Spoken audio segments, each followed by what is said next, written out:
మనందరికి తెలుసు అర్జున్ అనే పేరు మీద చాలా సినిమాలు వచ్చాయి. అర్జున్ రెడ్డి కావచ్చు, లేకపోతే కరణ్ అర్జున్ కావచ్చు.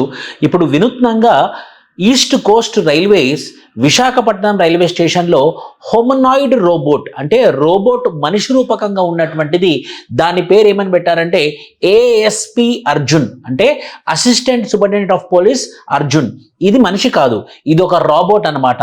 ఈ రాబోట్ పోలీస్ ఏం చేస్తుంది అంటే సర్వీలియన్స్ చేయడము, చెక్ చేయడము, ఎవరైనా అనుమానితులు మనుషులు ఉన్నప్పుడు వాళ్ళని ఐడెంటిఫై చేసి వాళ్ళని స్టడీ చేయడము, ఏదైనా సైబర్ క్రైమ్ జరిగినప్పుడు, పిక్ పాకెటింగ్ జరిగినప్పుడు, చైన్ స్నాచింగ్ జరిగినప్పుడు ఈ రాబోట్ చాలా యాక్టివ్గా పనిచేస్తుంది అనమాట. ఎక్కడికైతే మనిషి వెళ్ళలేడో అక్కడికి రాబోట్ వెళ్ళి ఆ రైల్వే స్టేషన్ పరిధిలో ఎలాంటి లా అండ్ ఆర్డర్ అవాంఛనీయ సంఘటనలు జరగకుండా చూసుకోవడానికి ఈ రాబోట్ అనేది ముందుకు వచ్చిందనమాట. సో ఇది ఖచ్చితంగా చాలా గొప్ప ఐడియా.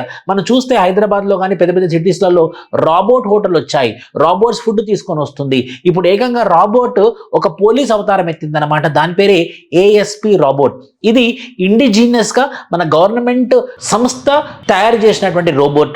ఇలాంటివి ఇంకా వస్తే ఏంటంటే లా అండ్ ఆర్డర్ని ఇంప్రూవ్ చేయొచ్చు, as well as surveillance and నేరాలను అరికట్టొచ్చు అనమాట. ఖచ్చితంగా ఏదైతే విశాఖపట్నం రైల్వే స్టేషన్లో ఈస్ట్ కోస్ట్ రైల్వేస్ చేసినటువంటి ఈ వినూత్నమైనటువంటి ప్రయత్నాన్ని ఖచ్చితంగా మనం శభాష్ అనాల్సిందే. Thank you.